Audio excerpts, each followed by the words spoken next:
सलमान खान की बात करेंगे। एक बड़ी खबर उनसे जुड़ी हुई इस वक्त हमारे पास है। मुंबई में गैलेक्सी अपार्टमेंट के उनके घर के बाहर लॉरेंस बिश्नोई के नाम से कैब बुक की गई और इसके बाद मुंबई पुलिस अलर्ट पर आ गई है। जिस युवक ने यह कैब बुक की, गाजियाबाद से पुलिस ने उसे गिरफ्तार कर लिया है। यह कैब बुक की गई गैलेक्सी अपार्टमेंट से बांद्रा पुलिस स्टेशन तक।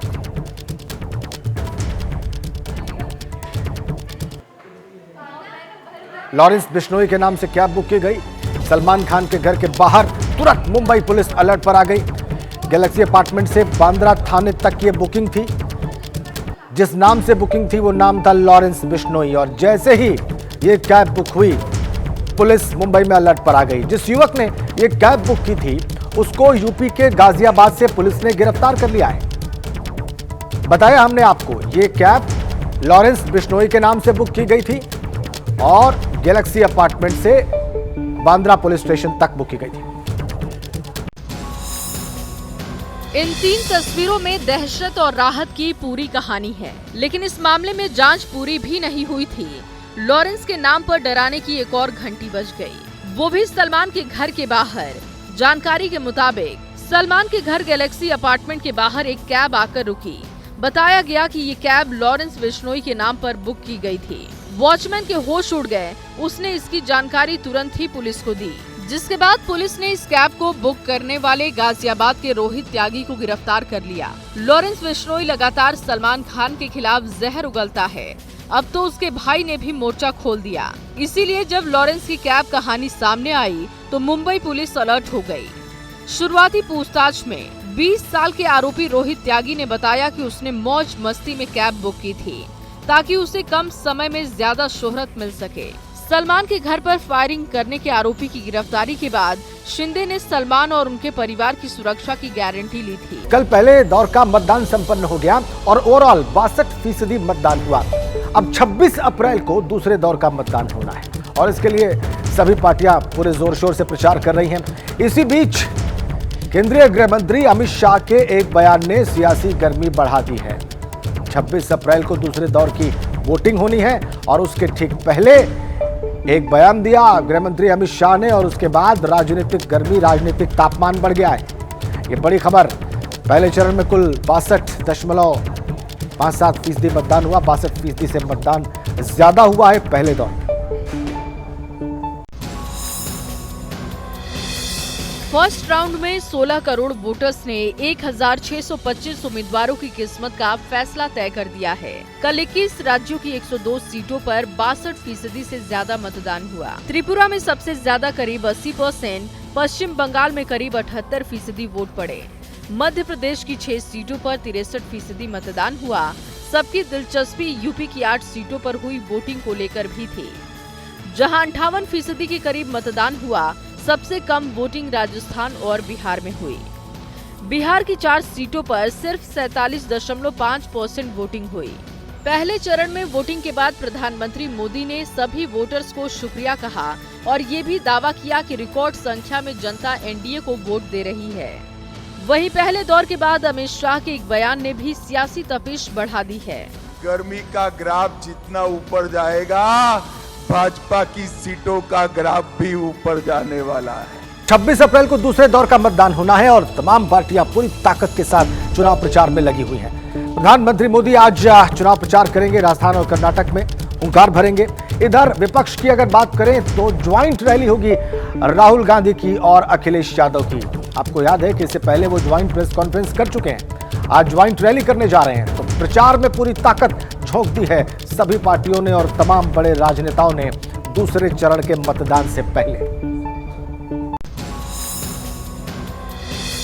राउंड की परीक्षा के बाद अब सेकेंड फेज के रण की तैयारी तेज हो गई है। सभी पार्टियों ने दूसरे दौर के लिए पूरी ताकत झोंक दी है। 26 अप्रैल को दूसरे दौर का मतदान होगा, जिसमें 13 राज्यों की 89 सीटों पर वोट डाले जाएंगे। सभी पार्टियों के दिग्गज नेता अपनी पार्टियों के सीटों के ग्राफ बढ़ाने में जुट गए हैं। पीएम मोदी आज महाराष्ट्र और कर्नाटक में हुंकार भरेंगे और ताबड़तोड़ 4 रैलियां करेंगे। वहीं गृह मंत्री अमित शाह राजस्थान में 2 जनसभा और यूपी में 1 रैली को संबोधित करेंगे।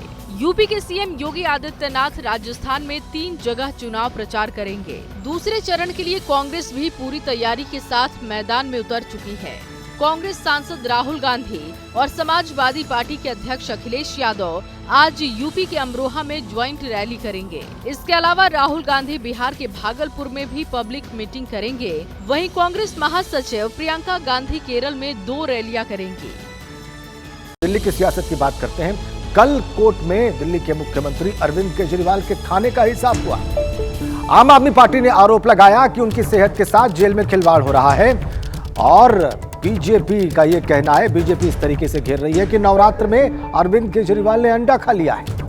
तो इस तरीके की सियासत और इस तरह के आरोप प्रत्यारोप चल रहे हैं दिल्ली में, और बात अब अरविंद केजरीवाल के खाने के इर्द गिर्द घूम रही है। बीजेपी का यह कहना है, बीजेपी आरोप लगा रही है कि नवरात्र में अरविंद केजरीवाल ने अंडा खा लिया। शराब घोटाले से शुरू हुआ मामला अब केजरीवाल की थाली के आम और अंडे तक पहुंच गया है।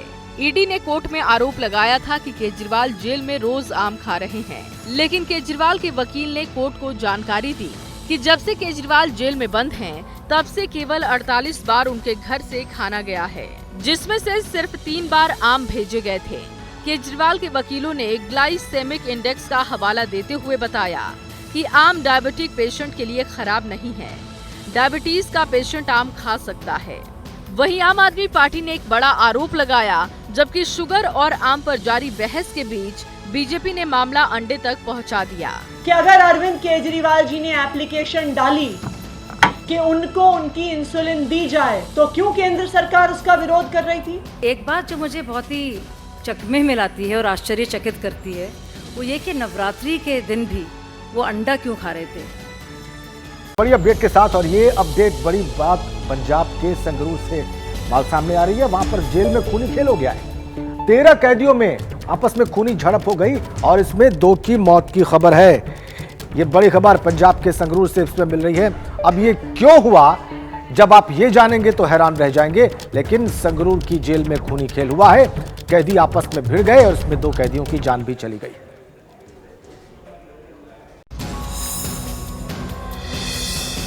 पंजाब की संगरूर जेल में कैदियों के बीच हुई कहासुनी खूनी खेल में तब्दील हो गई।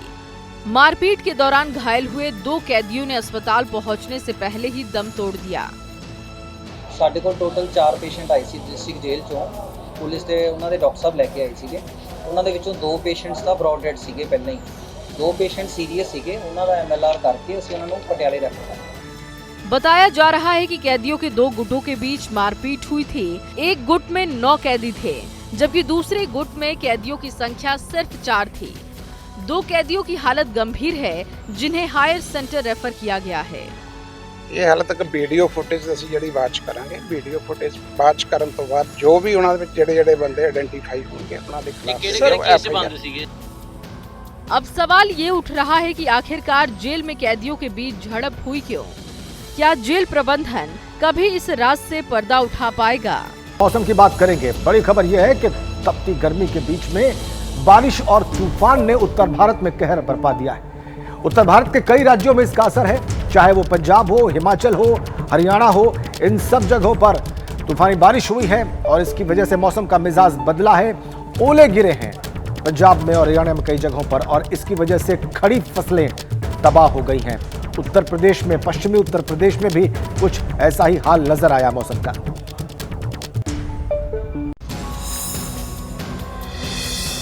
भारी बारिश, क्षतिग्रस्त कार और उखड़े पेड़। हिमाचल प्रदेश, पंजाब, हरियाणा में मौसम का मिजाज बिगड़ा हुआ है।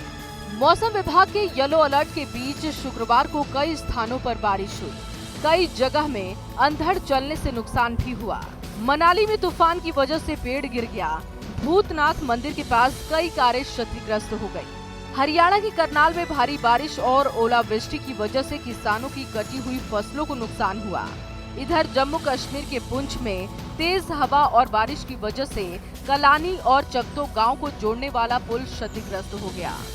आज भी बारिश, बर्फबारी और अंधड़ को लेकर येलो अलर्ट जारी किया गया है। और आने वाले दिनों में कुछ जगहों पे जो है तेज हवाएं, थंडरस्टॉर्म, लाइटनिंग जैसा भी संभावना है कि पश्चिम विक्षोभ की सक्रियता से बारिश के बाद तापमान में कमी दर्ज की जाएगी। हिमाचल प्रदेश में शुक्रवार से पश्चिमी विक्षोभ फिर से सक्रिय हो रहा है।